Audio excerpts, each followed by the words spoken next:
આ ગામડું છે. કાલીબેલનું નાનું નાનું ગામડું છે. એમાં મોટા મોટા ઝાડો છે. જંગલ જેવું આ છે. ત્યાં ખેતર છે.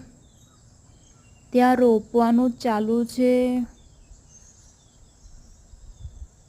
મોટા મોટા પાંદડાવાળા ઝાડો છે. એકદમ લાંબા લાંબા લાંબા લાંબા ઝાડો છે.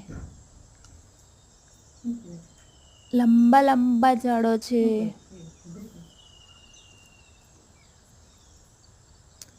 ખેતર ખેડેલું છે. ખેતર ખેડાય છે ને ભાત રોપાય છે. ચિખલ કરવું પડે છે. ચિખલમાં પગ મૂકવો પડે છે અને પછી ભાત રોપાય છે. This is adivasi type.